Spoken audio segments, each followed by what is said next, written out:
जय हिंद दोस्तों। रणभूमि में आपका स्वागत है। अभी पता है कि ज्ञान बिंदु के द्वारा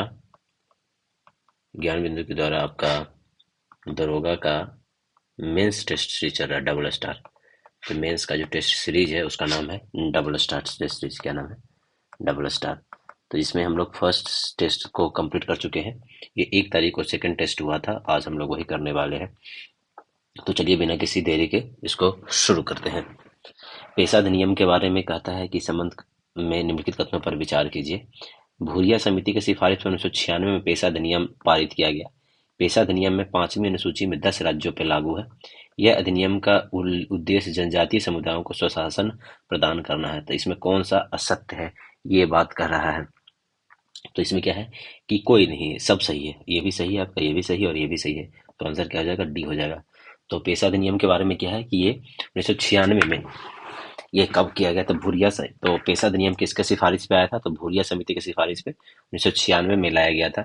और ये 5वीं अनुसूची में है। पेशा अधिनियम 5वीं अनुसूची में 10 राज्यों पे लागू हो जाता है। ठीक है। और ये इसका उद्देश्य क्या है? जनजातीय समुदायों को स्वशासन प्रदान करना है। तो आपका ये तीनों का तीनों इसमें क्या हो जाएगा? सही हो जाएगा। कहता है कि कथन है, बर्फ का टुकड़ा पेय को ठंडा बना देता है। ठीक है, हाँ बना देता है। बर्फ पिघलने से पेय से गुप्त उष्मा लेता है, जिससे पेय ठंडा हो जाता है। तो बात आपका ये भी सही है और दोनों का दोनों सही है और व्याख्या भी कर रहा है। क्या है कि ये गुप्त उष्मा लेता है और ये ठंडा हो जाता है। बात इसमें भी है।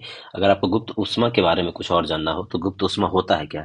तो कहता है कि नियत टेम्परेचर पे, मतलब कॉन्स्टेंट टेम्परेचर पे जिस अवस्था में परिवर्तन हेतु, कहता है कि अवस्था परिवर्तन हेतु आवश्यक ऊष्मा की मात्रा को पदार्थ की गुप्त ऊष्मा कहते हैं।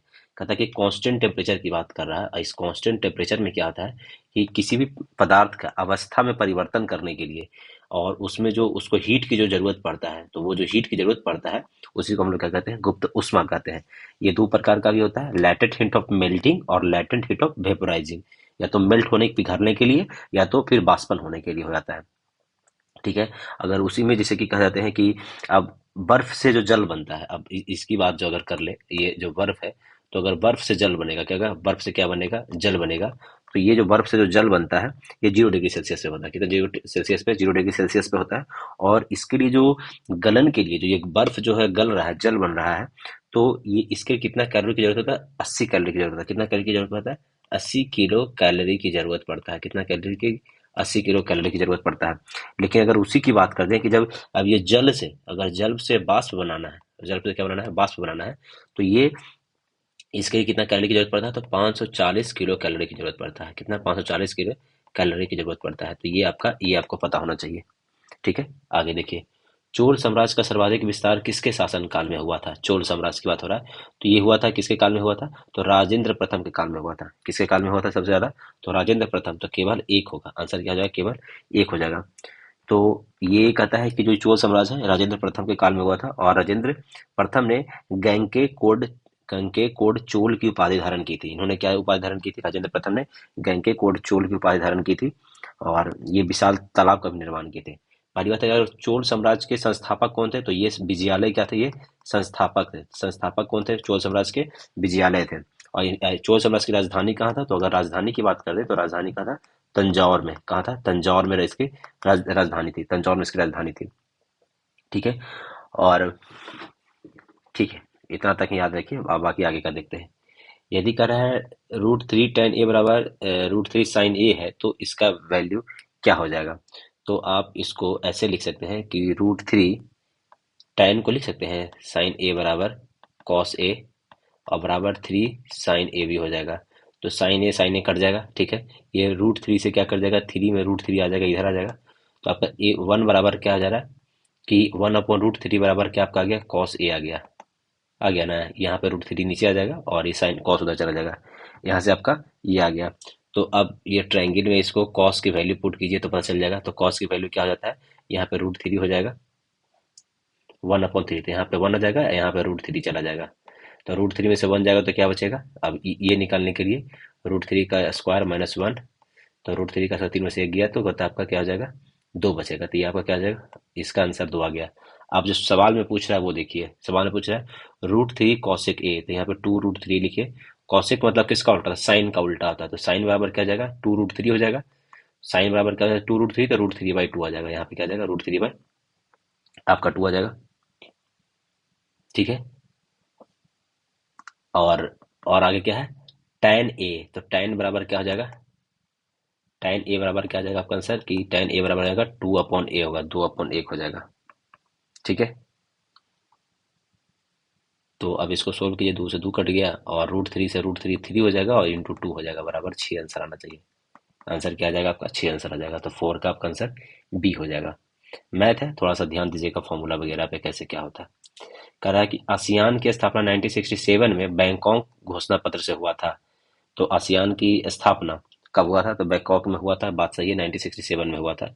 इसका मुख्यालय जकार्ता इंडोनेशिया में है, सही बात है। इसमें 11 सदस्य देश है, ये भी बात आपका सही है। तो इसमें क्या होगा, सभी के सभी कथन सही हो जाएंगे। तो ये 1967 में हुआ था, इसकी स्थापना कहाँ, बैंकॉक घोषणा पत्र के थ्रू हुआ था यहाँ पे, इसका जकार्ता में। और इसका विजन, इसका आदर्श वाक्य क्या है, one vision one identity one community, ये इसका वो है। बाकी अगर कुछ और के बारे में पता होना चाहिए तो सार्क के बारे में देखिए।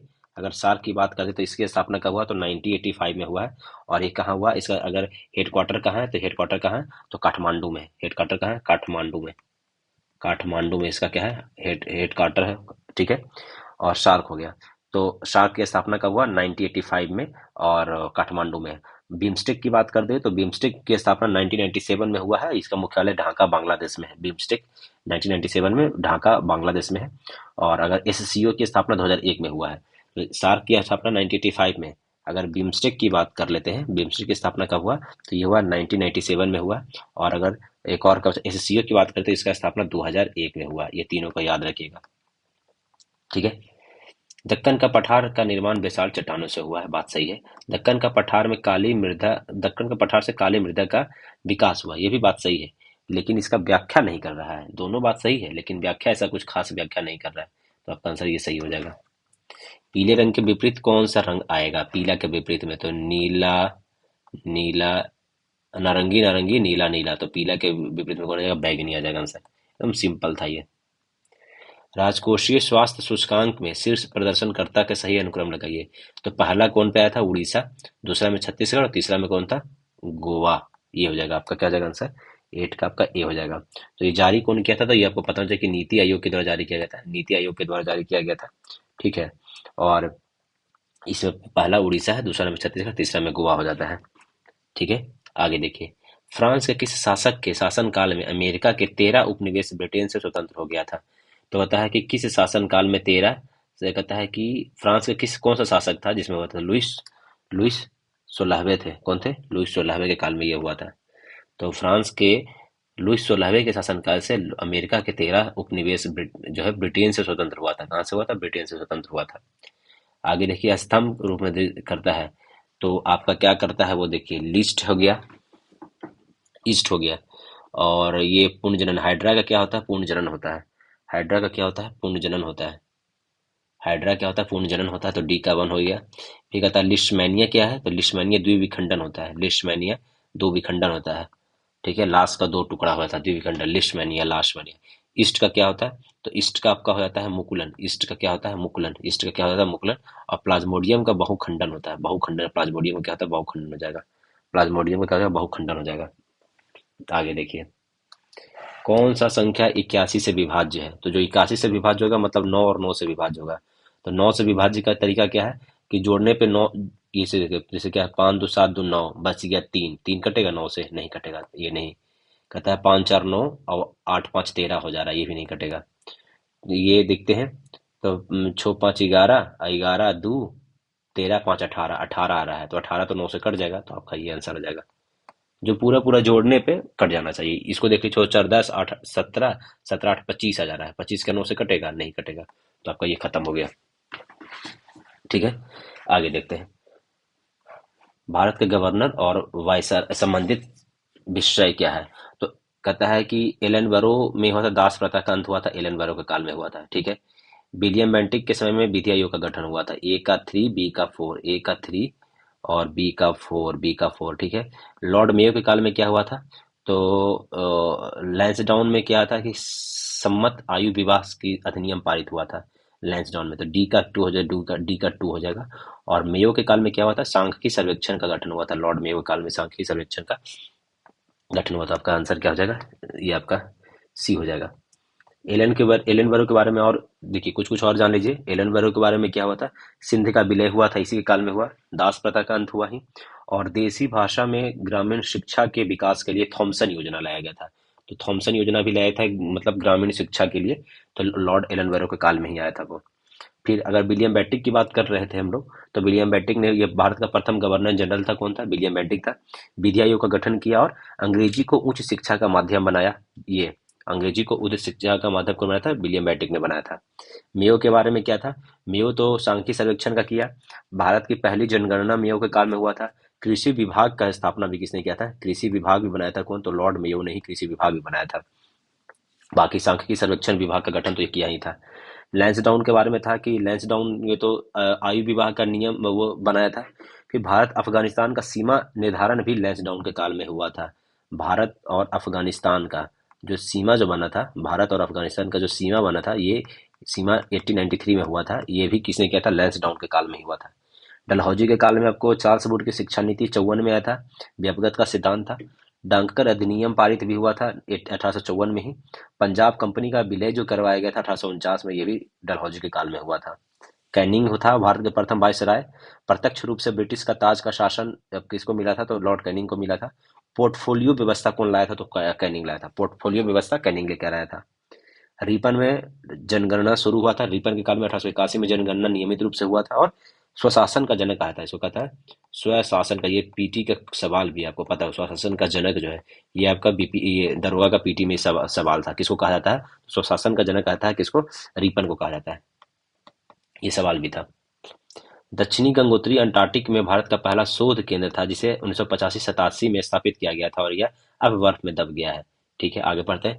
हिमाद्री नॉर्वे के पास आर्कटिक क्षेत्र में स्थित है, और यह भारत का आर्कटिक अनुसंधान केंद्र है। ये क्या है, भारत का आर्कटिक अनुसंधान केंद्र है। तो कहता है कि ठीक है, आगे देखते हैं। केंद्रीय नमक और समुद्री रासायनिक अनुसंधान संस्थान महाराष्ट्र में स्थित है, जो समुद्री रसायन और नमक के लिए संबंधित होता है। तो ये महाराष्ट्र में नहीं, ये आपका गुजरात में है। ये कहाँ है आपका, ये आपका गुजरात में है। आपका कहाँ है, गुजरात में। तो तीन तो ऐसे ही गलत हो गया, पूछा कौन सा सही नहीं है, तो तीन वाला नहीं होगा। फिर कहता है कि दक्षिणी गंगोत्री आर्कटिक अंटार्कटिक भारत का पहला शोध केंद्र था, जिसे 85-87 में नहीं किया गया था, ये 83-84 में किया गया था। कब किया गया था, 1983, 83-84 में किया गया था। तो आपका ये भी गलत हो गया। तो गलत कौन हो गया आपका, आपका एक और तीन गलत हो गया। बाकी हिमाद्री जो है वो नॉर्वे के पास में आर्कटिक क्षेत्र में है, ये भारत का आर्कटिक अनुसंधान, ये जगह सही है। मतलब ये ऊपर में जो है वो आर्कटिक क्षेत्र में हिमाद्री नाम है उसका। और दक्षिणी गंगोत्री कब किया गया था, 1983-84 में किया गया था। और ये नमक अनुसंधान कहाँ, नमक और समुद्री गुजरात में है। ठीक है। बाकी कुछ कुछ और याद रखना चाहे तो याद रखिए कि कैंसर अनुसंधान केंद्र कहाँ है, मुंबई में। पुरातत्व सर्वेक्षण कहाँ है, नई दिल्ली में है। मौसम विज्ञान आपका नई दिल्ली में है। कृषि अनुसंधान नई दिल्ली में है। ऑल इंडिया मलेरिया रिसर्च भी नई दिल्ली में है। जियो फिजिकल रिसर्च हैदराबाद में है। जियो फिजिकल कहाँ है, हैदराबाद तेलंगाना में है। पशु चिकित्सा इज्जत नगर यूपी में है। पशु चिकित्सा कहाँ है, इज्जत नगर यूपी में है। ठीक है। और एक दो और याद कर लीजिए। ड्रग इंस्टीट्यूट कहाँ है, drug drug research institute Lucknow में है। आलू रिसर्च शिमला में है।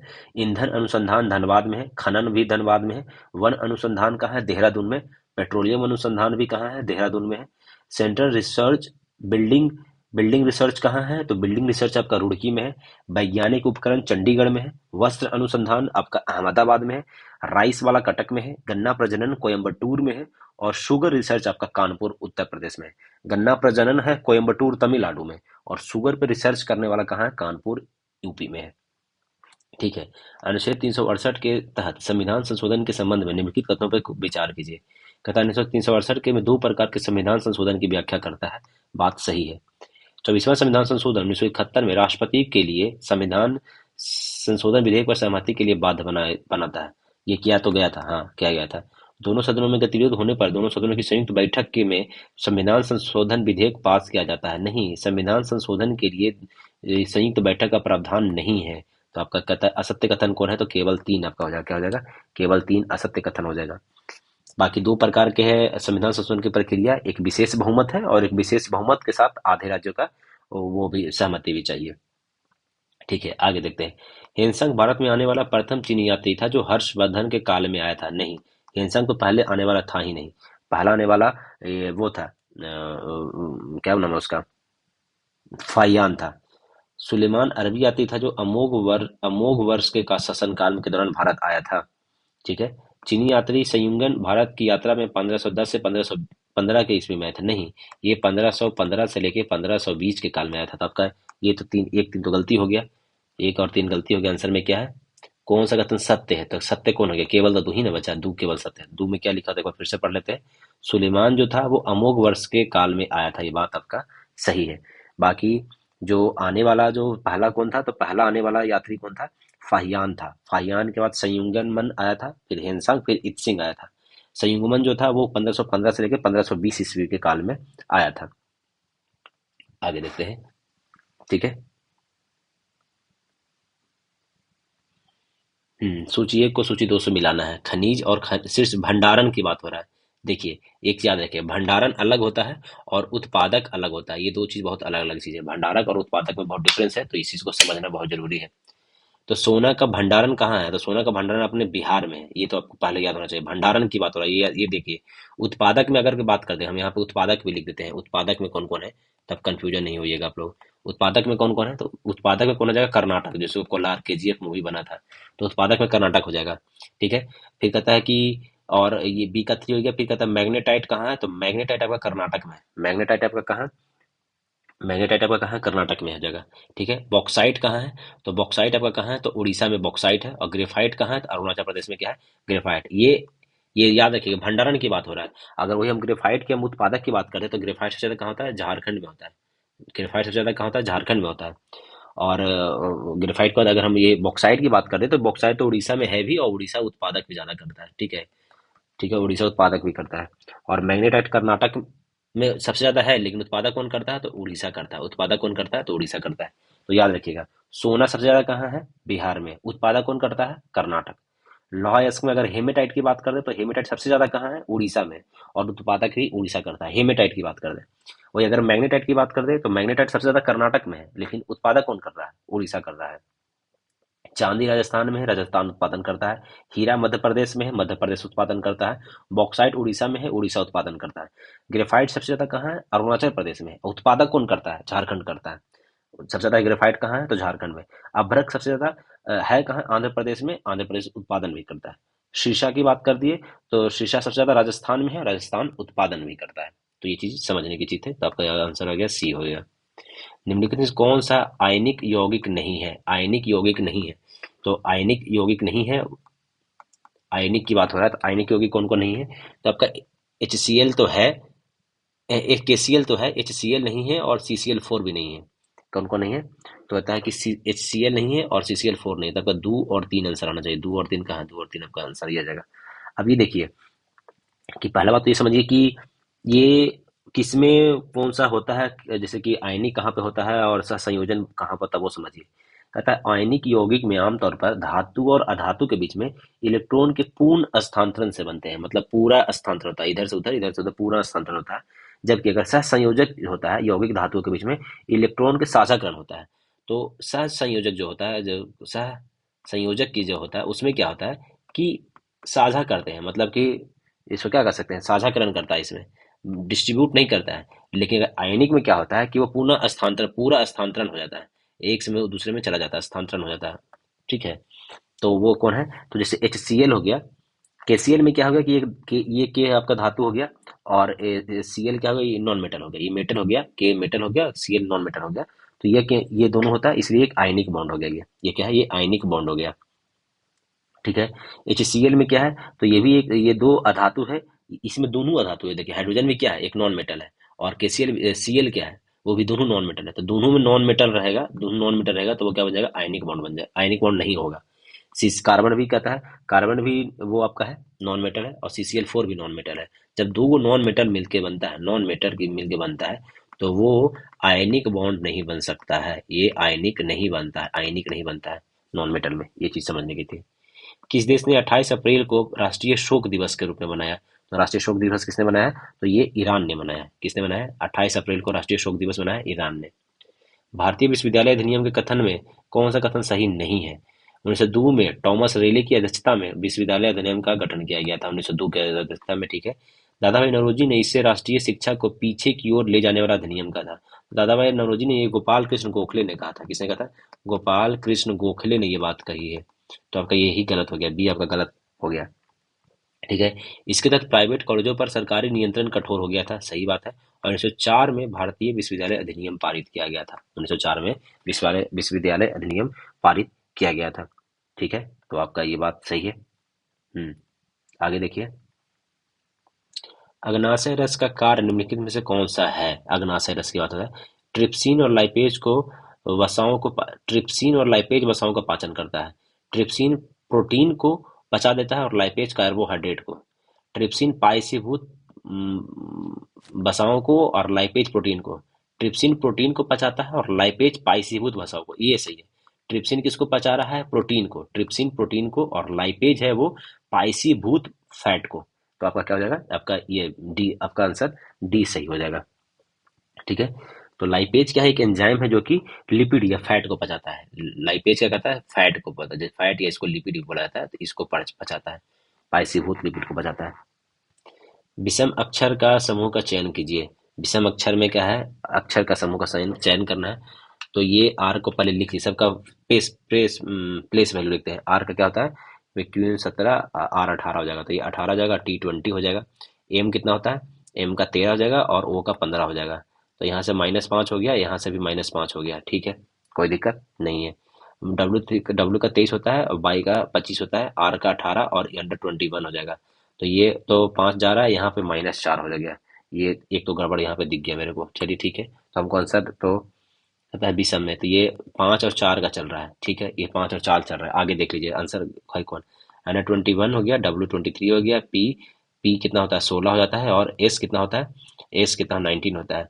तो यहाँ से 5 गया और यहाँ से 4 गया। अच्छा, 5-4 का चल रहा है, ये तो 5-4 5-4, ये 5-5 हो गया, तब आंसर यही गड़बड़ हो गया। 3 को तो कम से कम चेक करना पड़ेगा आपको, ठीक है। तो ये हो गया 22 का, 21 का ए हो गया। आगे देखते हैं, 22 देख लेते हैं। 22 में क्या कहा जा रहा है कि कौन सा युग में सही सम्मिलित नहीं है? शेयर बाजार और संबंधित क्षेत्र। डोव जोन्स कहाँ का है? न्यूयॉर्क यूएसए का, ये बात सही है। हैंग सेट हांगकांग का है, ये भी बात सही है। फ्रैंकफर्ट ऑस्ट्रेलिया का नहीं है। फ्रैंकफर्ट जो है वो फ्रैंकफर्ट ऑस्ट्रेलिया का नहीं है आपका, ये आपका है फ्रैंकफर्ट जर्मनी का है। कहाँ का है? ये जर्मनी का है। फ्रैंकफर्ट कहाँ का? जर्मनी का है। वारसा कहाँ है? पोलैंड का, ये बात सही हो गई। वारसा कहाँ का है? पोलैंड का है। तो अमेरिका का दो वो है, एक तो डोव जोन्स भी है, नैन्सडेक भी है। इसमें क्या है? एक याद रखिएगा, नैन्सडेक भी याद रखिएगा। दोनों है, अमेरिका का नैन्सडेक भी, ठीक है। निक्की जो है वो जापान का है। निक्की या टोक्यो जो है, जिसको जापान का है। ओस्लो नॉर्वे का है। संघाई चीन का हो गया। आगे देखते हैं सदिश और अदिश राशियों के बारे में। सदिश राशि दिशा होती है परंतु परिमाण नहीं होता है। सदिश राशि में स्केलर क्वांटिटी, वेक्टर क्वांटिटी। सदिश का पहले ये क्या होता है? अच्छा, शेयर बाजार की जब बात करते हैं तो इंडिया के बारे में जो याद रखिएगा, एक तो बॉम्बे स्टॉक एक्सचेंज है सबसे पुराना। एशिया का सबसे पुराना कौन है? तो बॉम्बे स्टॉक एक्सचेंज है, एशिया का सबसे पुराना है। इसकी स्थापना कब हुआ था? 1875 में हुआ था, ठीक है। और मान्यता कब मिला इसको? भारत सरकार द्वारा 1965 में मान्यता मिला, ठीक है। और ये जारी जो करता है वो सेंसेक्स का नाम होता है। सेंसेक्स इसका नाम है, क्या है? सेंसेक्स नाम से ये जारी करता है, ठीक है। और जो इसका आधार वर्ष कितना है? तो 1978 से 79। ये तो इतना नहीं पूछेगा, लेकिन हाँ, ये कब हुआ था और ये सेंसेक्स कब हुआ है। और फिर एक नेशनल स्टॉक एक्सचेंज है, तो इसकी स्थापना कब हुई? तो नेशनल स्टॉक एक्सचेंज की अगर बात कर दे तो इसका स्टॉक एक्सचेंज कहाँ है? तो ये इसकी स्थापना हुआ था 1952 में, 1992 में किया गया था। और ये फेरे वानी समिति की सिफारिश पे किया गया था। फेरे वानी समिति की सिफारिश पे किया गया था, 1992 में किया गया था। और सेबी से मान्यता मिला कब? 1993 में सेबी से मान्यता मिला। सेबी से क्या मिला था? मान्यता मिला था 1993 में, ठीक है। और इसका जो ये जो जारी करता है उसको निफ्टी 50 कहा था। इसको कहता है निफ्टी 50 के नाम से जारी करता है। और इसका आधार वर्ष कितना है? तो आधार वर्ष की बात करें तो 1995। कब है? 1995 आधार वर्ष है। ये भी आधार वर्ष है उसका, ठीक है। हम्म इसका मुख्यालय मुंबई में है। इसका मुख्यालय कहाँ है? मुंबई में है। चलिए, हाँ, अब ये हम लोग देख रहे थे सदिश राशि और अदिश राशि। तो सदिश राशि का इंग्लिश में कहता है वेक्टर क्वांटिटी कहता है। ये क्या है? ये वेक्टर क्वांटिटी है। तो वेक्टर क्वांटिटी में परिमाण नहीं होता है, ये तो गलत हो गया। अदिश राशि में दिशा परिमाण दोनों, ये गलत हो गया, ये इसका है और ये इसका है, समझ गए। विद्युत क्षेत्र सदिश राशि है, विद्युत क्षेत्र है वो क्या है, वेक्टर क्वांटिटी है, विद्युत इलेक्ट्रिसिटी, जबकि विद्युत धारा करंट क्या है, वो अदिश राशि है। ये बात सही है, तो आपका इसमें सत्य कथन कौन है, तो केवल तीन सही हो जाएगा, क्या हो जाएगा, केवल तीन सही हो जाएगा। तो आपका वेक्टर क्वांटिटी में क्या होता है, दोनों चीज होता है, डायरेक्शन भी होता है, मैग्नीट्यूड भी होता है, और अदिश में सिर्फ मैग्नीट्यूड होता है, डायरेक्शन नहीं होता है। तारिक उल हिंद किसका है, तो अलबरूनी के द्वारा लिखा गया है। तारिक उल हिंद किसका है, तो ये आपका अलबरूनी के द्वारा लिखा गया है। ठीक है, तारिक उल हिंद अलबरूनी के द्वारा लिखा गया है, और ये महमूद गजनबी के समय में आया था। अलबरूनी कब आया था, तो महमूद गजनबी के साथ संबंध में आया था, और इसको तारिक उल हिंद भी और किताब उल हिंद के भी नाम से ये प्रसिद्ध है। फिर कहता है कि अगर सचनामा है वो मोहम्मद अली बिन अबूकर कुफी ने लिखा था, कहता है कि फारसी में, और कहता है नसरुद्दीन कुबाचा के समय में इसको फारसी में अनुवाद किया चचनामा को। कहता है मिनहाज उस सिराज की पुस्तक का नाम है क्या, तबकात नासरी। ये तबकात नासरी किसका है, तो मिनहाज उस सिराज का। ये इसने क्या था, तबकात नासरी लिखा गया, ये मोहम्मद गौरी के समय में 1260 के समय में इसका वर्णन किया गया है। फिर कहता है कि ताज हसन निजामी में ताज उल मासिर लिखा है, ये क्या लिखे हैं, ताज उल मासिर। ये किसने लिखा है, तो हसन उल निजामी में लिखा है, ताज उल मासिर लिखा है। फिर जियाउद्दीन बर्नी ने भी कुछ कुछ तो किताब लिखी है, जिसका नाम तारीख ए फिरोज शाही लिखा गया है। ये क्या है, जियाउद्दीन बर्नी लिखा है तारीख ए फिरोज शाही, तारीख ए फिरोज शाही, ये जियाउद्दीन बर्नी ने लिखा है। ठीक है, आगे देखते हैं। किसे शांति का नोबेल पुरस्कार दिया गया है, तो नेहा अभी मारिया कोरिना मचाडो को दिया गया है। ये कहाँ के हैं, तो वेनेजुएला की हैं, कहाँ के हैं, वेनेजुएला के हैं। ठीक है, ऑक्सीकरण अभिक्रिया के बारे में कौन सा कथन सही है, ऑक्सीकरण अभिक्रिया के, तो ऑक्सीकरण में क्या कहता है कि ऑक्सीकरण में ऑक्सीजन ग्रहण करने और हाइड्रोजन को छोड़ने की प्रक्रिया ऑक्सीकरण कहलाती है। ऑक्सीजन ग्रहण करने की प्रक्रिया और इसमें कहलाता है, यह एक रासायनिक प्रक्रिया है, जिसमें कहता है कि इलेक्ट्रॉन को छोड़ देते हैं और उसके परिणाम स्वरूप ऑक्सीकरण अवस्था बढ़ जाती है, और इसी को ही कहता है कि ऑक्सीकरण में क्या होता है, ऑक्सीजन जुड़ता है और हाइड्रोजन का हटना होता है, हाइड्रोजन घटता है, और यहाँ पे जब हाइड्रोजन हट रहा है तो इलेक्ट्रॉनों की हानि होती है। तो ऑक्सीकरण में तीन चीजें, ऑक्सीजन ग्रहण हो रहा है पहला चीज, फिर ऑक्सीजन हाइड्रोजन का हटना भी हो गया, और एक होता है इलेक्ट्रॉन की हानि भी होती है, इलेक्ट्रॉन की क्या होती है, हानि होता है, इसी को हम लोग ऑक्सीकरण कहते हैं। ठीक है, अब इसका निष्कर्ष क्या है ऑक्सीकरण में, कि विद्युत ऋणात्मक तत्वों के अनुपात में वृद्धि होती है। तो ऋणात्मक तत्वों के अनुपात में इसका होता है, विद्युत ऋणात्मक तत्वों में ऑक्सीकरण से वृद्धि होता है।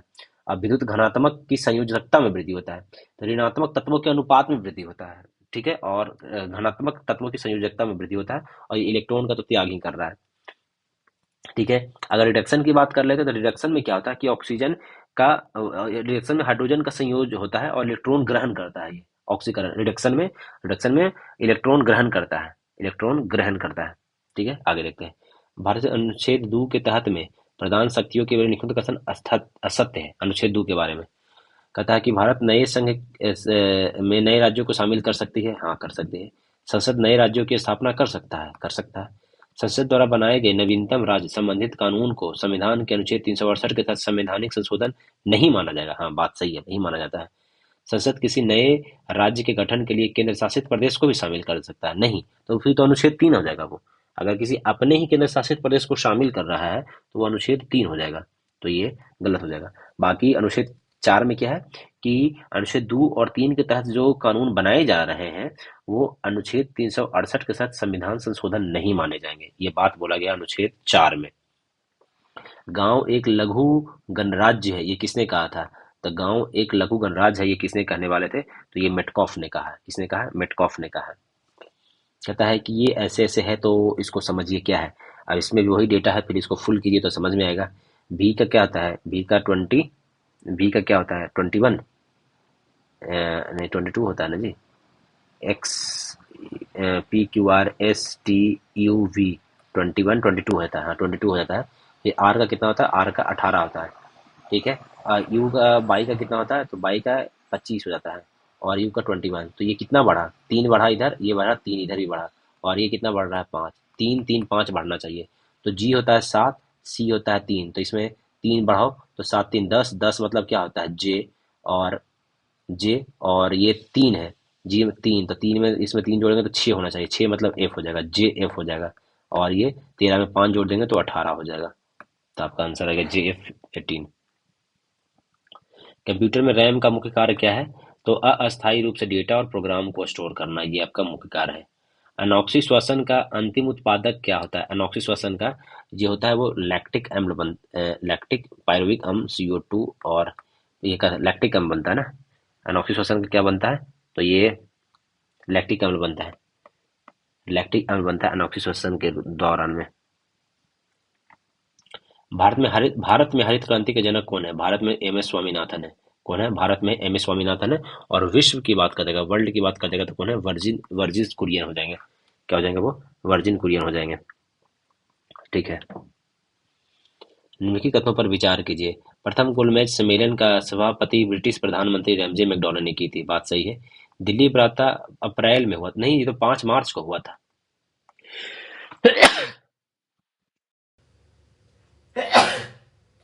सॉरी। हाँ, तो दिल्ली वार्ता अप्रैल में नहीं बल्कि 5 मार्च को हुआ था, तो ये गलत हो गया। पूना पैक्ट समझौते में गांधी जी की ओर से तेज बहादुर सप्रू ने हस्ताक्षर किए थे। नहीं, तेज बहादुर सप्रू ने नहीं किए थे, बल्कि वो करने वाले कौन थे? वो एक और थे, क्या नाम उनका था?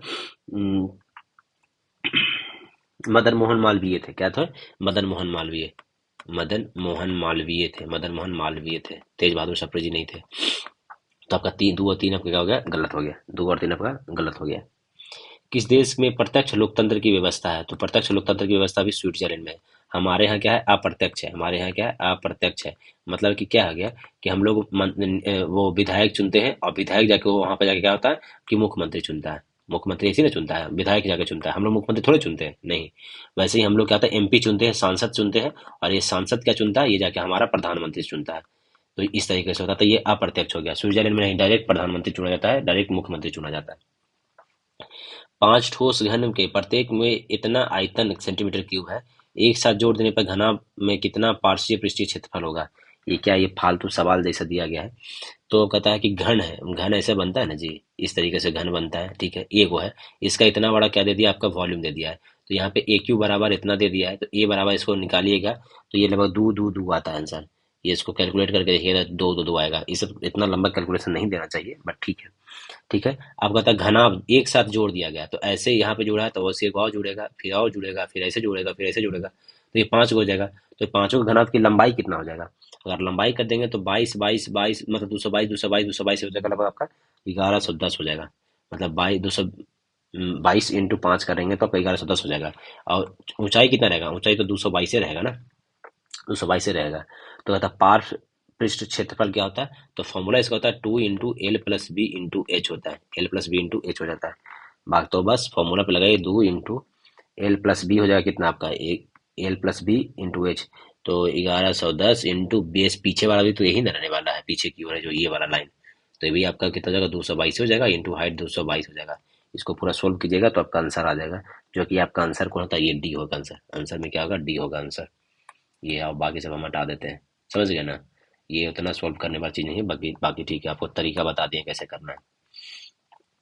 विशाल पर्वतों के बीच में भारत का कौन सा राष्ट्रीय उद्यान सबसे छोटा होने का खिताब रखता है? तो सबसे छोटा राष्ट्रीय उद्यान कौन है? South Button Island National Park है। ये आपका कहाँ है? तो आपका ये अंडमान निकोबार द्वीप समूह में है। और सबसे बड़ा कौन है? तो हेमिस राष्ट्रीय, ये सबसे बड़ा है। हेमिस क्या है? ये सबसे बड़ा है आपका। ठीक है। ये लद्दाख में है और सबसे बड़ा है। महात्मा गांधी की बात कर दे तो ये भी आपका कहाँ है? तो महात्मा गांधी भी कहाँ है आपका? ये भी अंडमान में ही है। ये भी कहाँ है आपका? अंडमान में ही। फूलों के घाटे किसको कहा जाता है? तो आपको पता है कि उत्तराखंड में है। ये फूलों के घाटे कहाँ है? ये उत्तराखंड में है। एक सामाजिक वर्ग उन व्यक्तियों का योग है जिनकी आवश्यक रूप से एक समाज विशेष में एक सी सामाजिक स्थिति हो। यह परिभाषा किसने दिया था? तो ऑर्वन्स और निम्कोफ ने दिया था। किसने दिया था? आर्मन्स और निम्कोफ ने दिया था। निम्न से कौन सा घर्षण बल के बारे में सही नहीं है? घर्षण बल जो किसी सतह पर चलने फिसलने के कार्य करता है स्लाइडिंग घर्षण कहलाता है। सही है। घर्षण बल वह है जो संपर्क के दो सतहों के सापेक्ष गति का विरोध करता है। हाँ, विरोध तो करता है, सही बात है। मशीनों में घर्षण ऊर्जा का अपव्यय और टूट फूट के कारण होता है। हाँ, टूटा फूटा, जैसे खुरदरी टूट जाएगा तो ज्यादा घर्षण होगा, और स्मूथ रहेगा तो कम घर्षण रहेगा। रोलिंग घर्षण स्लाइडिंग घर्षण की तुलना में अधिक होता है। रोलिंग स्लाइडिंग घर्षण की तुलना में अधिक होता है। नहीं, ये गलत हो गया, ऐसा नहीं होता है। स्लाइडिंग वाला के तुलना में रोलिंग घर्षण कम होता है। चक्का जैसे रोल वाला होता है, ये सबसे कम होता है। रोलिंग घर्षण सबसे कम होता है। मशीनों में बॉल बेरिंग से घर्षण कम होता है। ये यहाँ वाला बात सही है, ऊपर वाला बात गलत है। तो आपका आंसर क्या हो जाएगा? डी हो जाएगा। आगे देखिए, निम्न में से कौन सा युग में असत्य है?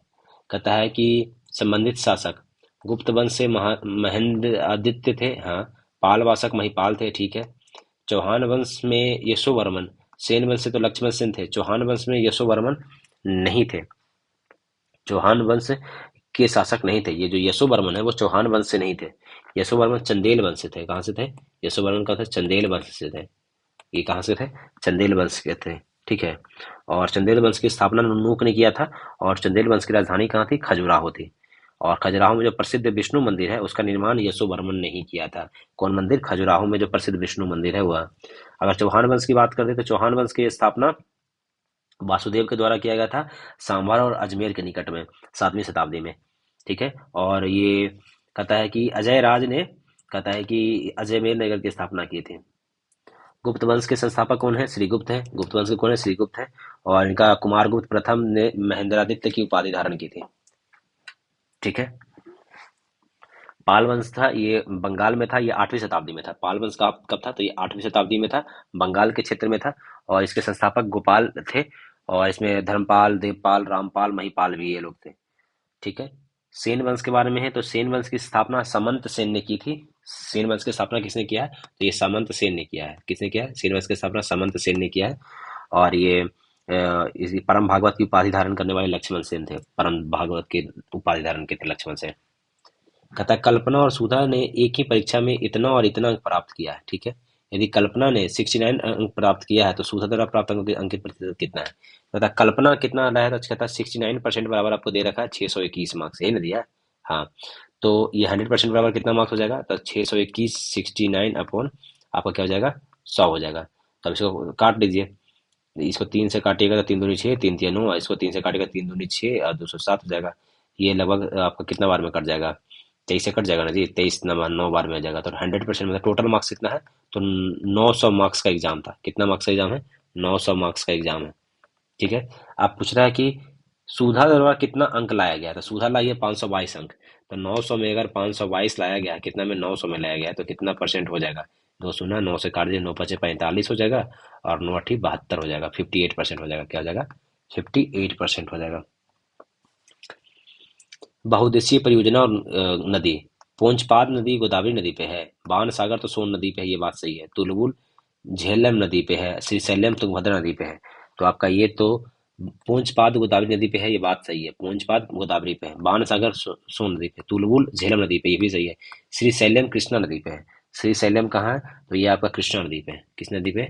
कृष्णा नदी पे श्रीशैलम है, ठीक है। श्रीशैलम कृष्णा नदी पे है। भाखड़ा नंदन, आप कुछ कुछ और याद रखिए। भाखड़ा नंदन सतलुज नदी पे है। पोंचपाद गोदावरी हो गया। बाण सागर सोन नदी पे हो गया। तुलबुल झेलम नदी पे है। हीराकुंड महानदी पे है। नागार्जुन सागर कृष्णा नदी पे है। नाथपा झाकरी सतलज नदी पे है। नाथपा झाकरी सतलज नदी पे है। तिलैया बराकर नदी पे है। तिलैया कहाँ है? बराकर नदी पे। उरी है झेलम नदी पे। उरी कहाँ है? झेलम नदी पे है। बलगिहार चेनाब नदी पे है। अल्लामट्टी कृष्णा नदी पे है। गांधी सागर चंबल नदी पे है। टिहरी बांध भागीरथी, टिहरी भागीरथी है। मेंटूर परियोजना कावेरी नदी पे है। काकरा पार परियोजना ताप्ती नदी पे है। थीन बांध रावी नदी पे है।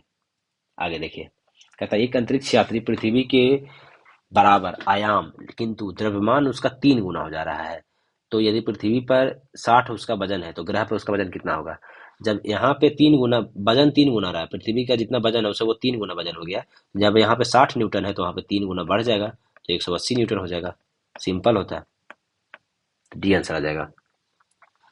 मांग के नियम के अनुसार वस्तु और कीमत में उसकी मांग के बीच कैसा संबंध होता है? मांग के नियम के अनुसार में कि ये होता है विपरीत होता है। कैसा होता है? विपरीत होता है। कि ये अगर कीमत बढ़ जाएगा तो मांग उसका कम हो जाएगा, कीमत बढ़ेगा तो मांग कम हो जाएगा। लेकिन इसका कुछ एक्सेप्शन क्या है? तो गिफिन वस्तु है। गिफिन वस्तु में क्या होता है कि जितना मांग बढ़ेगा, जितना कीमत बढ़ेगा उतना ही मांग बढ़ेगा, दोनों बढ़ जाता है गिफिन वस्तुओं में। तो जितना कीमत बढ़ेगा तो मांग बढ़ जाएगा, ठीक है। कीमत घटने पर मांग भी घट जाती है। अब फिर एगो प्रतिष्ठा सूचक वस्तु भी होता है, उसमें भी है, जैसे हीरा चांदी स्वर्ण हो गया, सोना हो गया, गाड़ी हो गया। महंगा जितना मांग बढ़ता है उतना ही कीमत बढ़ता है तो मांग बढ़ जाता है। भारत में न्यायिक परीक्षण का निम्नलिखित में कौन सा सटीक अर्थ है? तथा सर्वोच्च न्यायालय राष्ट्रपति के खिलाफ दोषारोपण कर सकता है? नहीं। सर्वोच्च न्यायालय उस कानून को अवैध घोषित कर सकता है जो संविधान सम्मत नहीं है, यही तो न्यायिक परीक्षण है। हाँ, सर्वोच्च न्यायालय को समान एवं विभिन्न वादों से पूर्व में दिए गए स्वयं के नियमों का पुनरीक्षण कर सकता है। ये पुनरीक्षण नहीं है, वो पूर्वालोकन है। इसको कहता है न्यायिक पूर्वालोकन कहा जाता है। इसको क्या कहता है? न्यायिक पूर्वालोकन कहा जाता है इसको। तो ये चीज है, लेकिन ये न्यायिक पूर्वालोकन होता है, पुनरीक्षण नहीं होता है, तो ये गलत हो जाएगा। ये भी गलत है, तो आपका क्या आंसर सी हो जाएगा, 44 का बी, बी हो जाएगा। हम्म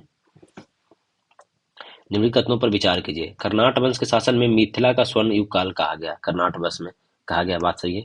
बिहार में तुर्क सत्ता का वास्तविक संस्थापक बख्तियार खिलजी को दिया जाता है, ये भी बात सही है। इल्तुतमिश द्वारा मलिक जानी को बिहार का प्रथम सूबेदार नियुक्त किया गया था, ये भी बात सही है। तिब्बत यात्री धर्मास्वामीन का बिहार आगमन पाल वंश के काल में हुआ था।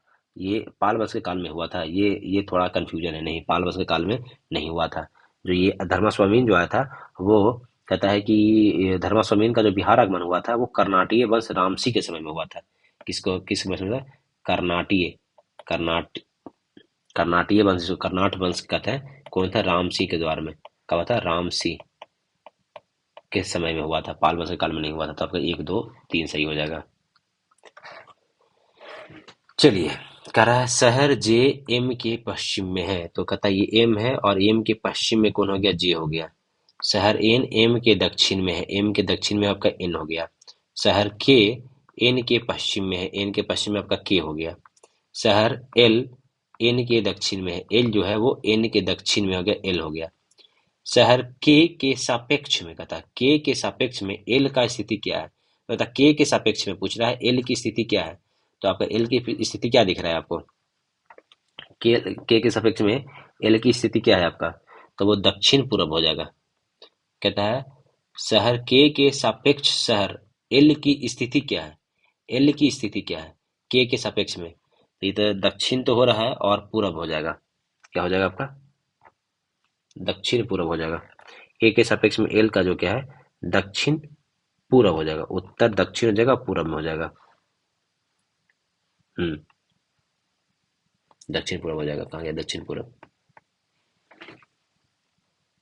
देखिए के यहाँ पे है ना जी, तो ये इधर तो पूरा हो जाएगा, ठीक है। और ये इसके ये इधर उत्तर है, तो ये नीचे क्या हो जाएगा? दक्षिण ना हो जाएगा, दक्षिण पूरा हो जाएगा, ठीक है। फूलों में स्त्री के सर के शीर्ष भाग को क्या कहा जाता है? तो वर्तिकाग्र कहा जाता है। फूलों में स्त्री के सर को क्या कहा जाता है? तो वर्तिकाग्र कहा जाता है। क्या कहता है? वर्तिकाग्र कहा जाता है स्त्री के सर के भाग को। 57 के विद्रोह के केंद्र और ब्रिटिश दमन करता है। लखनऊ से कैंपबेल, कानपुर और लखनऊ से कैंपबेल थे, बात सही है। इलाहाबाद से ब्रिगेडियर जनरल नील थे, ठीक है। और इलाहाबाद दिल्ली से हंडसन थे, ये बात आपका सही है। बरेली से लॉरेंस थे। कौन से थे? बरेली से लॉरेंस थे। कथा कौन सा सही सुबह नहीं, तो बरेली से लॉरेंस तो नहीं थे, ये आपका सी गलत हो गया। इलाहाबाद से जनरल नील था, वो बात सही है। तो आपका आपका बरेली से कौन था? तो बरेली से कैंपबेल थे। कौन थे बरेली से? कौन थे? कैंपबेल थे। तो आपका ये आपका गलत हो गया, बरेली से कैंपबेल हो गया। ए और बी, ए बी इतना है तो सी इक्वल टू 4 है, तो बी इक्वल टू 18 है, तो सी का घनात्मक ज्ञात कीजिए। तो इसका एक फॉर्मूला होता है, जब ए इज टू बी हो और बी इज टू सी हो, जब ये ऐसा रहे, तो बी स्क्वायर इक्वल टू क्या होता है कि ए सी होता है, B square equal to A सी होता है। तो बी स्क्वायर, तो बी की वैल्यू कितना दे रखा है? 18, तो 18 इंटू 18 हो जाएगा। और ए की वैल्यू नहीं है और सी की वैल्यू दे रखी है 4a दे दिया है, तो 18 18, तो यहाँ 4a स्क्वायर हो जा रहा है, ए हो रहा है ना, 4a स्क्वायर बराबर क्या हो जा रहा है? इतना। ये 18 इंटू 18 आ जा रहा है, ठीक है। तो ये बराबर क्या आ जाएगा? आपको यहाँ से काट दीजिए, तो ऐसे ऐसे तो नहीं कटेगा, चलिए ठीक है। 9 दूनी 18 हो जाएगा, यहाँ पे 2 दूनी 4 हो जाएगा, ठीक है। तो आपका यहाँ ए का जो वैल्यू हो जाएगा, यहाँ दूसरे से काट दिए 9 हो जाएगा, तो 9 नंबर 81, ए स्क्वायर बराबर, तो ए बराबर आ गया आपका 9 आ गया, ए बराबर 9 आ गया। ए की वैल्यू कितना आ गया? 9 आ गया। तो अब हमारे सी की वैल्यू कितना आ जाएगा? तो सी बराबर क्या आ जाएगा? 9 इंटू 4 36 आ जाएगा। सी की वैल्यू कितना आ जाएगा? 36 हो जाएगा। पीएम सूर्यघर मुफ्त बिजली योजना का अन्य नाम क्या है? तो प्रधानमंत्री सूर्योदय योजना है। क्या नाम है इसका? प्रधानमंत्री सूर्योदय योजना नाम है, प्रधानमंत्री सूर्योदय योजना नाम है। निम्नलिखित में कौन सा हिल स्टेशन है जहाँ पर्यटक सर्दियों में इग्लू का अनुभव करते हैं? इग्लू का अनुभव कहाँ करते हैं? तो मनाली, मनाली में करते हैं। कहाँ करते हैं इग्लू का अनुभव? कहाँ करते हैं? तो मनाली में, हिमाचल प्रदेश में। मनाली कहाँ? हिमाचल प्रदेश में। यहाँ पे इग्लू का अनुभव करते हैं। सुमेलित कीजिए। सूची 1 सूची 2। भूमि भूकंप कैसे में नापते हैं? तो सिस्मोग्राफ में नापते हैं। ऊंचाई में क्या होता है? तो अल्टीमीटर होता है। विद्युत धारा एमीटर में होता है, प्रतिरोध ओम में होता है। 1 2 और बी का 3, डी का 4 और सी का 1। तो आपका आंसर क्या हो गया? 52 का ए हो जाएगा।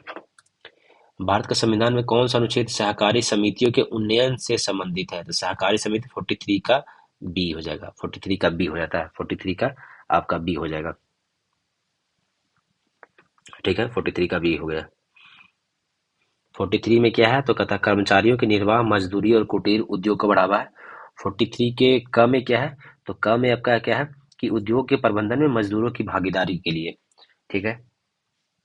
महेश एक बैंक में इतना रुपया निकालता है, उसे 50 रुपया और 10 रुपया के मूल्य वर्ग के में कुल 34 नोट मिलते हैं। तो कहता है कि 3100 रुपया निकाल रहा है। ठीक है। ये कहता है कि 50 के और 100 के मूल्य के कुल 34 नोट मिलते हैं। तो मान लिया जाए कि जो 50 का नोट है तो वो एक्स है।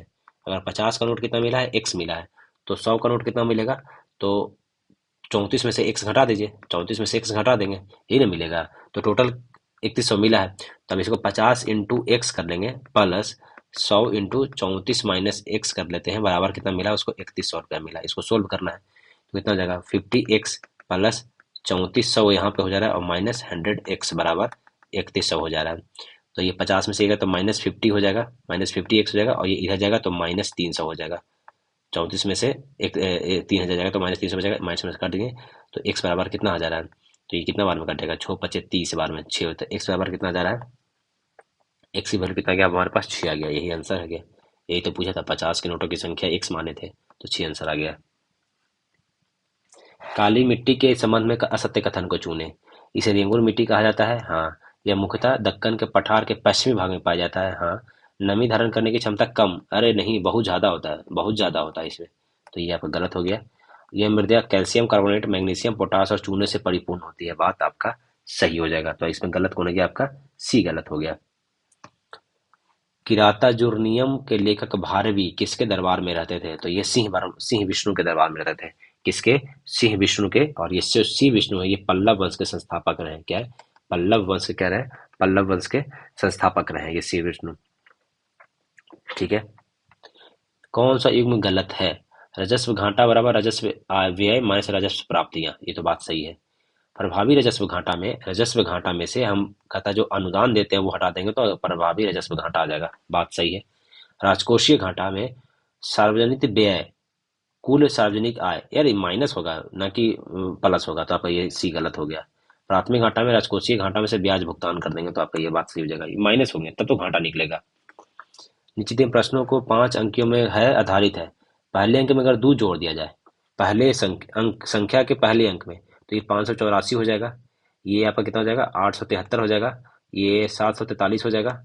ये आपका 436 हो जाएगा और ये 941 हो जाएगा। तो कितनी संख्या के पहले अंक दूसरे अंक से विभाजित हो जाएगा? तो 5 8 से होगा? नहीं। 7 8 से? नहीं। 4 7 4 से? नहीं। 4 3 से? नहीं। कोई नहीं है, जीरो होगा। कोई विभाजित हो रहा है? देखिए 9 4 में कोई है? 3 4, 7 4, 8 7, 5 8 नहीं होगा। तो जीरो आंसर आ जाएगा। अभिलक्षणीय गैसीय समीकरण पीवी इक्वल टू एनआरटी किस गैस के लिए सही प्रकार से लागू होता है? तो आदर्श गैस के लिए होता है। पीवी इक्वल टू एनआरटी किसके लिए होता है?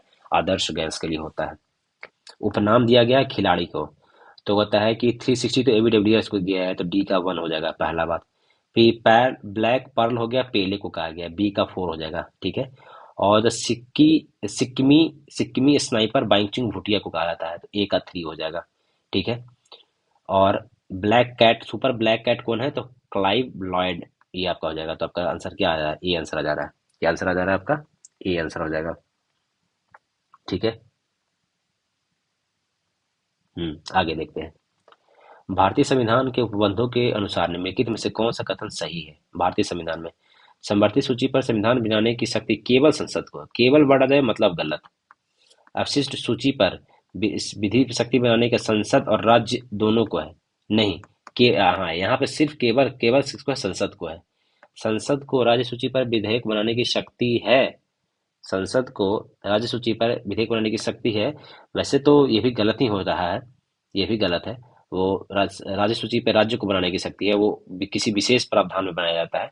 समवर्ती सूची पर विधि बनाने की शक्ति संसद और राज्य दोनों को है। तो आपका हाँ ये बात सही है, समवर्ती पे दोनों मिल के बनाएगा। तो आपका 461 का क्या हो जाएगा? डी हो जाएगा। आगे देखिए। एक फ्यूज तार में मुख्य रूप से क्या होना चाहिए? फ्यूज तार में क्या होता है कि गलनांक एकदम कम होना चाहिए और प्रतिरोध ज्यादा होना चाहिए, तुरंत गल जाए। अगर जैसे वोल्टेज अप डाउन हो तो तुरंत गल जाना चाहिए और प्रतिरोध ज्यादा होना चाहिए। तो 62 का क्या हो जाएगा? आपका बी हो जाएगा। ए प्लस बी बराबर इतना है और ए माइनस बी का होल स्क्वायर बराबर इतना है, तो एक फार्मूला आपको पता होना चाहिए। फॉर्मूला का क्या है कि ए प्लस बी का जो होल स्क्वायर होता है वो होता है ए माइनस बी का होल स्क्वायर प्लस 4ab होता है। ये फॉर्मूला है। ए प्लस बी का होल स्क्वायर बराबर ए माइनस बी का होल स्क्वायर प्लस 4ab। तो ए प्लस बी बराबर 24 दिया है, तो 24 का स्क्वायर कितना हो जाएगा? 576 हो जाता है ना। 24 का कितना होता है? 524, 96, 48, 576 तो होता है, हाँ। और ये ए माइनस बी का होल स्क्वायर बराबर 268 दे रखा है, बराबर।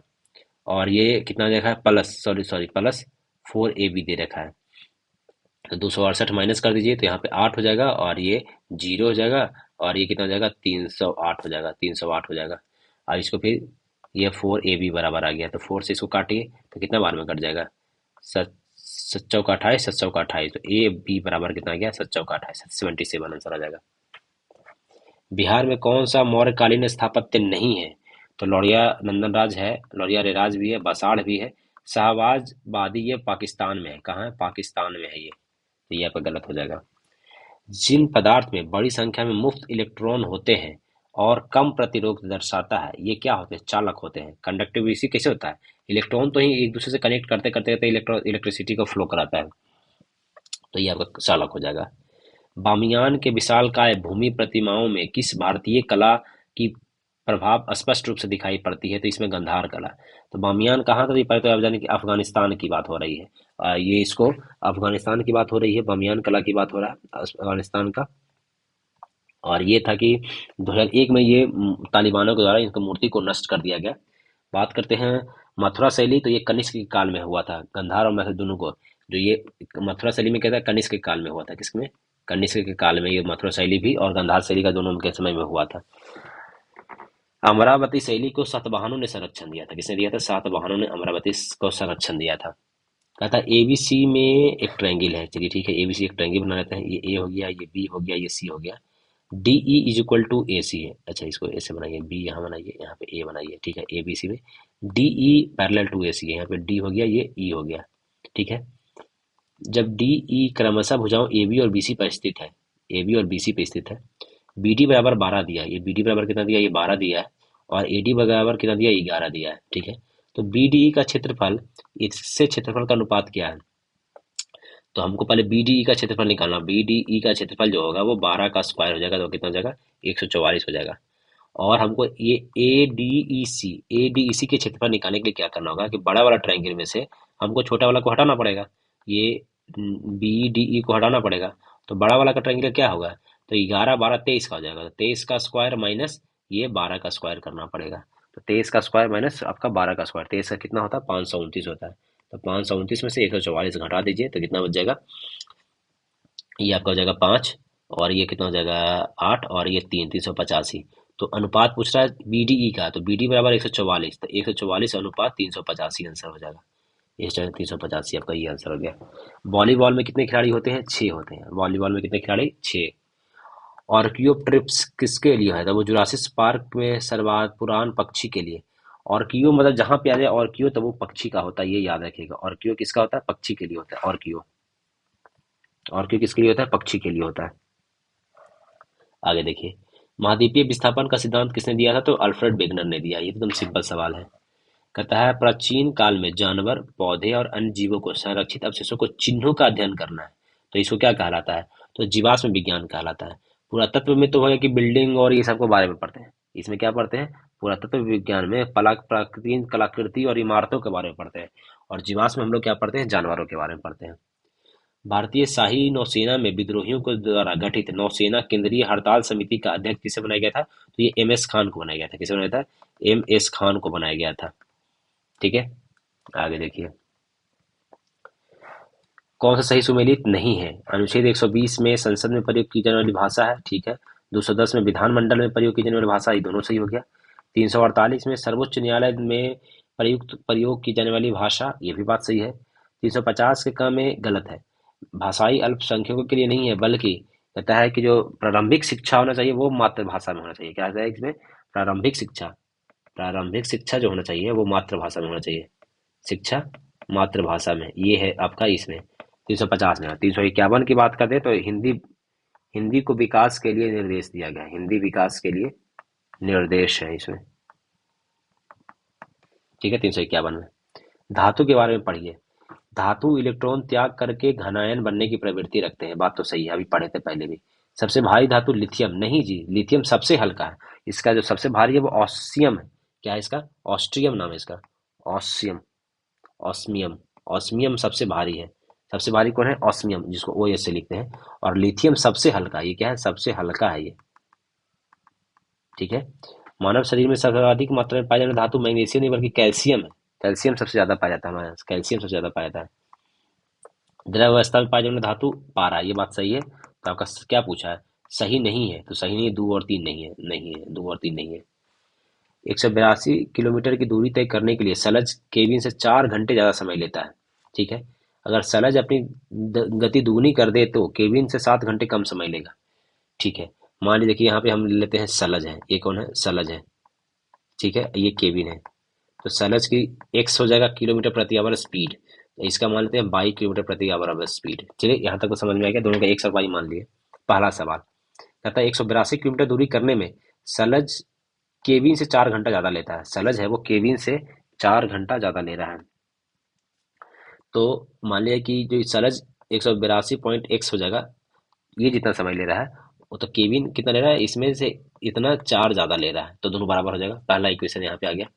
दूसरा इक्वेशन बोल रहा है कि सलज अपनी यात्रा दुगनी अपनी गति को दुगनी कर दे, ये 2x कर देता है मान लिया जाए, तो केबिन उसे 7 घंटे, तो उससे केबिन से 7 घंटे कम लगेंगे। तो अगर ये दुगना कर देता है तो 7 घंटे कम लगेंगे। तो केबिन का तो अभी भी स्पीड 182 बाई चल रहा है, और ये कर रहा है कि ये क्या कर लेगा कि अगर हमको ये दुगना स्पीड कर लेता है तो ये 7 घंटे कम लगेंगे। बस अब यही आपको इक्वेशन बना दिए, इक्वेशन को सोल्व करना है। जब दोनों को इक्वेशन को सोल्व कीजिए तो एक बराबर आपका 7 आंसर आ जाएगा। ठीक है, इसको सोल्व कर लीजिएगा। केंद्रीय सतर्कता आयोग की कार्यकाल कितना होता है? तो 4 वर्ष या 65 वर्ष, ये होता है 4 वर्ष या 65 वर्ष होता है। अब इसको सरल करना है भैया, तो ये 2 से 2 में कट जाएगा, तो इसको लिख लीजिए पूरा। तो 2 दूनी 4 एक्स स्क्वायर माइनस 21 दूनी 42 एक्स और प्लस 30 हो जाएगा, minus 4 x square plus minus minus 5 चौका 20 एक्स और प्लस 15 चौका 60 हो जाएगा। तो 4 एक्स स्क्वायर कट गया, 42 और ये -20 -62 एक्स प्लस 30 × 90, यही आपका आंसर आ जाएगा। सी आंसर आ गया। नाभिकीय रिएक्टर और परमाणु में क्या अंतर है? तो अंतर ये है कि नाभिकीय रिएक्टर में श्रृंखला अनियंत्रित होती है। हाँ, नाभिकीय में क्या होता है? नियंत्रित होती है। अभिक्रिया क्या होता है? नियंत्रित होती है, होगा, यही अंतर है। तो 78 का क्या हो जाएगा? बी हो जाएगा। 78 का क्या हो जाएगा? आपका बी हो जाएगा। भारत में जैविक कृषि को बढ़ावा देने के लिए राष्ट्रीय जैविक खेती परियोजना कब शुरू किया गया था? ये 2004 की बात है। कब है? अक्टूबर 2004 की बात किया गया है। और पहला आधुनिक जैविक जो अपनाने वाला देश का कौन है? तो क्यूबा है, जो सबसे पहला ये अपनाया है। और आधुनिक जैविक ये जो है, इसका जनक किसको कहते हैं? तो अल्बर्ट हार्वर्ड को कहते हैं इसके जनक। आर्थिक क्रियाकलाप में तृतीय सेक्टर में कौन है? थर्ड सेक्टर में आपका कौन कौन है? तो बैंकिंग है, शिक्षा है, स्वास्थ्य और संचार है, चारों है। फोर्थ सभी उपयुक्त सभी होना चाहिए। 1 2 3 4 आंसर आपका क्या हो जाएगा? डी हो जाएगा। आगे देखते हैं। कहता है कि हरी घास पत्तियों में कौन सा अम्ल पाया जाता है? तो इसमें ऑक्जेलिक अम्ल पाया जाता है। क्या पाया जाता है? ऑक्जेलिक अम्ल पाया जाता है। उस समुच्च का चयन करें।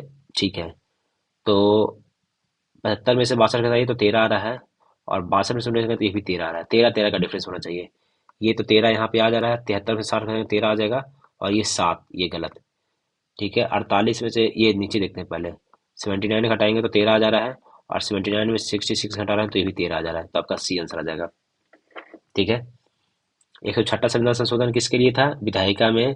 ये डी आपका 4 का ए होना चाहिए, 4 का ए यहाँ पे, 4 का ए यहाँ पे। ठीक है। फिर 103 में क्या? 101 में जीएसटी है, 101 का बी हो जाएगा, दोनों में बी है। ठीक है भैया। 102 में क्या है? तो ये राष्ट्रीय पिछड़ा वर्ग आयोग के लिए है, और EWS 103 में था, तो B2 का सी हो जाएगा, और ये हो जाएगा आंसर बी हो जाएगा। 83 का क्या आने वाला है आपका? 83 का आपका बी आने वाला है। आगे देखिए। कौन सा कार्य राइबोसोम का नहीं है? तो यह प्रोटीन क्रियाओं के अणु का निर्माण करता है, ये बात तो सही है, हाँ करता है। यह एंजाइम के निर्माण में भी सहायक है, ये भी हाँ है। या सभी हार्मोन के निर्माण में सहायता करता है, नहीं ये नहीं है, ये गलत हो जाएगा, ये दोनों सही है लेकिन ये गलत है। या मंड स्टार्च में अनुक्रम, ये भी नहीं है, ये इसके लिए नहीं करता है। तो आपका आंसर क्या हो जाएगा, कौन कार नहीं है, तो 3 और 4 आंसर हो जाएगा, क्या हो जाएगा 3 और 4 हो जाएगा। आगे देखते हैं। कहते हैं कि वस्तु के वास्तविक मूल्य के विक्रय के 2/5 पर बेचने पर 24% की हानि होती है। ठीक है भैया, कहता है 100 रुपये का कोई सामान है, उसको 2/5 पे भेजिए तो कितना में बेचिएगा, तो आपका 40 रुपये में बेच रहे हैं, तो आपका हानि कितना हो रहा है, 24% का लॉस हो रहा है। 24% का लॉस हो रहा है, तो मतलब ये 76% बराबर आपका 40% आ गया। तो 100% बराबर कितना आ जाएगा, 40/76 × 100 कर लेते हैं। ठीक है, तो ये आपका कितना आ जाएगा, इसको काट लेते हैं भैया, इसको काटिए तो काट के आपका आ जाएगा कितना, 100% का जो दाम आ जाएगा आपका लगभग 40 कर लेते हैं, ये 20 हो जाएगा, और ये कितना हो जाएगा, 3 दूनी 6 और 8 दूनी 38, तो मतलब कि 2000/38 करते हैं इसको जब, और काटेगा तो ये 19 हो जाएगा, ये ऊपर 1000 हो जाएगा। तो ये 19 19 19 पचे 95, और 95 50, 19 दिया, 19 दूनी 38 हो जाएगा, 19 57 हो तो 52 हो जाएगा, पॉइंट हो जाएगा। फिर 19 दूनी 38 और बचा 12, 120, तो ये आपका कितना बराबर है, 19 19 14 से 63 आ जाएगा। तो ये आपका 100% बराबर कितना आ गया, 6, इतना आ गया। ठीक है, आगे क्या बोल रहा है, क्या वो विक्रय मूल्य का 88 पे बेच रहा है, तो विक्रय मूल्य 100 था, अब इसको 88 पे बेचेगा तो मतलब 88 रुपये में बेच रहा है, तो कितना प्रॉफिट हुआ, तो प्रॉफिट इसमें 52 घटा दीजिए, 52 63 घटा दीजिए, तो आपका ये 7 और ये 3, और ये आपका कितना, 7 में दोगे 5, 5 7, और ये कितना आ जाएगा, ये 3, 35 37 हो जा रहा है ना जी लगभग, हाँ। तो अभी प्रॉफिट कितना है, तो 35 37, इसको कितना पे प्रॉफिट मिला, ये आपको कितना पे प्रॉफिट, 52 पे मिला है, 52 63 पे मिला है। इसको सॉल्व कर लीजिएगा तो ये आपका लगभग आ जाएगा कितना, आंसर 67.2% लगभग आंसर आ जाएगा, 67.2%, 67.2% आंसर आएगा। ज्वालामुखी उद्गार की प्रक्रिया से निकलने वाले बड़े बड़े टुकड़ों को क्या कहते हैं, तो ज्वालामुखी बम कहा जाता है, क्या कहा जाता है, ज्वालामुखी बम कहा जाता है। चलिए, कुछ और क्वेश्चन है। कहता है कि नीतिगत कटौती प्रस्ताव का मुख्य उद्देश्य क्या होता है, कहता है सरकार की किसी विशेष नीति के प्रति असहमति व्यक्त करना ही नीतिगत कटौती होता है। असहमति करना ही नीतिगत कटौती होता है। एक होता है आर्थिक कटौती होता है, वो राशि को प्रभावी सीमा तक कम करने के लिए प्रस्ताव होता है। एक होता है सांकेतिक कटौती, सांकेतिक कटौती में कितना होता है, 100 रुपये का कमी करने पे सांकेतिक कटौती होता है। ब्लू वाटर पॉलिसी और शांति जल नीति किसने लाया था, तो ये अल्मोड़ा ने लाया था। कौन लाया था, अल्मोड़ा ने लाया था।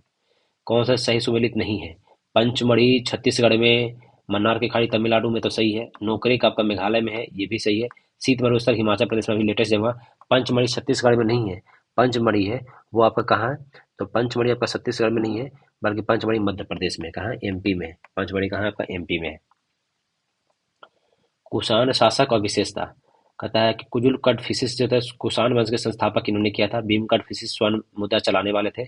कनिष्क के काल में बौद्ध धर्म का संरक्षण मिला था। और हुविस्क कौन थे, हुसपुर नगर का स्थापना करने वाले। ए का 2, बी का 3, सी का 1 और डी का 4, आपका आंसर हो जाएगा ए। विश्व की सबसे बड़ी भ्रंश घाटी कौन सी है, तो अफ्रीका का महान भ्रंश घाटी ये सबसे है। भारत में नर्मदा ताप्ती गोदावरी ये भी भ्रंश घाटी में ही आता है अपने। कौन कौन, आपका नर्मदा हो गया, ताप्ती हो गया, दामोदर हो गया, ये सब भ्रंश घाटी में है। प्रथम आंग्ल सिख युद्ध लाहौर की संधि से संपन्न हुआ था। हाँ, आगे जाके इसको भोरेबाल की संधि भी कहा गया, भोरेबाल की संधि भी हुआ था बाद में। ठीक है, तो ये सही है। प्रथम आंग्ल सिद्ध युद्ध के पश्चात डलहौजी ने अंग्रेजी विलय कर दिया, नहीं, प्रथम के बाद नहीं बल्कि द्वितीय के बाद हुआ था, तो वो द्वितीय के बाद हुआ था, तो ये सही है, आर गलत है। आपस में बदल दिया जाए तो कहता है कि, और इसको इसको बदल दिया, तो यहाँ पे जहाँ पे मल्टीप्लाई कर देते हैं, ये प्लस कर देते हैं, इसको माइनस कर देते हैं, और ये डिवाइड कर देते हैं। ठीक है, तो 20 में 4 का तो ये 5 हो गया। ठीक है, ये 25 छक्का 150 हो जाएगा, और +8 हो जाएगा, अब -5 हो जाएगा, तो 158 में से 5 घटा दीजिए तो 153 आंसर आ जाएगा। बी आंसर क्या आ गया, 153। सूची को मिलाइए, कहता है उसका पदार्थ का क्या अनुप्रयोग प्रयोग होता है, अनुप्रयोग क्या होता है, तो क्लोराइड, सोडियम क्लोराइड का होता है, H2O Cl2 का उत्पादन में होता है, डी का 2 हो जाएगा।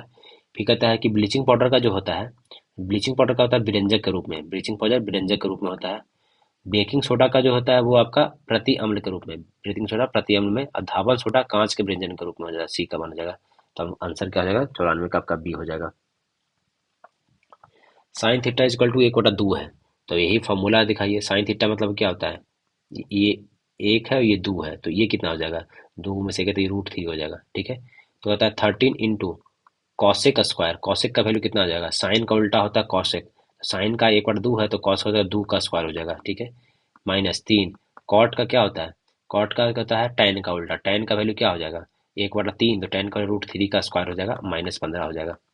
तो ये 3 दूनी 4, 13 चौका 52, माइनस ये 3 3 3 3 9 और -15, तो 52 में से आपका कितना, 9 5 14, 24 घटा देंगे तो कितना बचेगा 28। आंसर क्या हो जाएगा 28, 95 का 28 हो जाएगा। 3 जुलाई को अपसौर की घटना होती है, नहीं ये 4 जुलाई को होता है, कब होता है 4 जुलाई को होता है, ये गलत हो गया। अपसौर की स्थिति में पृथ्वी सूर्य से अत्यधिक दूरी पर होता है, ये बात सही है। तो आर सही है और ए गलत है, आर सही और ए गलत है।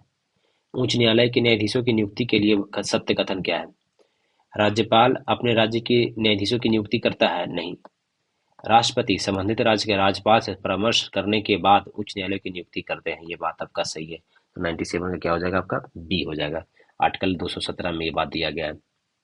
स्वामी विवेकानंद को आधुनिक राष्ट्रीय आंदोलन का आध्यात्मिक पिता किसने कहा था, सुभाष चंद्र बोस जी ने कहा था। उत्तक में कोशिकाएं जीवित, लंबी और कोनों पर अनियमित रूप से होती है, ये कोलेनकाइमा में होती है। कहाँ होती है, कोलेनकाइमा में। ये श्रेणी के चिन्ह पे पहचानिए, तो ये 142 घटाइएगा तो कितना जाएगा 36, ये 142 में से 117 घटा देंगे तो कितना जाएगा 25, और 117 में 101 घटा देंगे तो कितना आ जाएगा 16, मतलब 6 का स्क्वायर, 5 का स्क्वायर, 4 का स्क्वायर, तो अगला क्या हो जाएगा, ये इसमें क्या आ जाएगा 92 घटा देंगे तो कितना आ जा रहा है 9 आ मतलब 3 का स्क्वायर, तब 2 का स्क्वायर मतलब 4 घटाना पड़ेगा, तो 4 घटाएंगे तो कितना 88 आंसर आ जाएगा, 88 आ जाएगा आंसर। तो ये आपका 100 क्वेश्चन पूरा का पूरा हो गया। अगले टेस्ट जब आएगा तो आपको अगला टेस्ट मिल जाएगा। धन्यवाद।